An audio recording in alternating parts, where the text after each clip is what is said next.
ગુજરાતના 8 જિલ્લામાં આગામી 4 દિવસ ઓરેન્જ એલર્ટ। ગુજરાતમાં ચોમાસાની વિદાયનું કાઉન્ટડાઉન શરૂ થઈ ગયું છે, ત્યારે ભારે વરસાદના વધુ એક રાઉન્ડના વાદળો ઘેરાયા છે। આગામી 4 દિવસ 8 જિલ્લામાં ભારે વરસાદ, ઓરેન્જ એલર્ટ, જ્યારે અન્યત્ર યલો એલર્ટ જાહેર કરાઈ છે। આ દરમિયાન મંગળવારે ડાંગ જિલ્લામાં વીજળીના કડાકા ભડાકા સાથે વરસાદ તૂટી પડ્યો હતો। ગત 24 કલાકમાં સાપુતારામાં 2.56 ઇંચ, વઘઈમાં 1.7 ઇંચ, આહવામાં 1 ઇંચ અને સુબીરમાં 0.8 ઇંચ વરસાદ ખાબક્યો હતો, જેમાં સાપુતારામાં રાત્રે 8 થી 10ના સમયગાળા દરમિયાન 2 કલાકમાં 1.72 ઇંચ, વઘઈમાં રાત્રે 12 થી 2ના 2 કલાકમાં 1.56 ઇંચ અને આહવામાં 10 થી 12ના 2 કલાક દરમિયાન 0.84 ઇંચ વરસાદ પડ્યો હતો। આ ઉપરાંત પંચમહાલના ગોધરા, ઝાલોદ શહેરમાં ગાજવીજ સાથે વરસાદ નોંધાયો હતો। મંગળવારના દિવસ દરમિયાન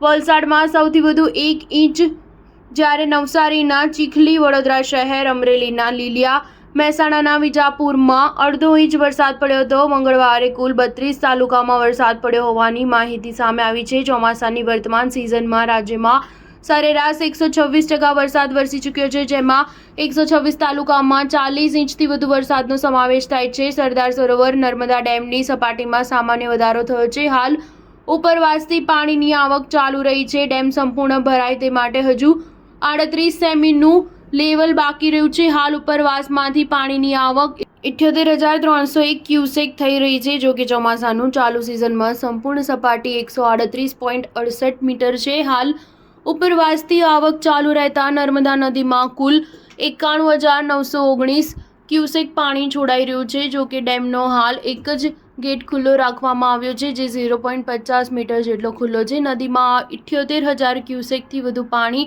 ઠલવાઈ રહ્યું હોવાથી કાંઠા વિસ્તારના ગામોના લોકોને સાવધ કરી દેવામાં આવ્યા છે। સ્ટાર ન્યૂઝ 7 હંમેશા સચ્ચાઈની સાથે।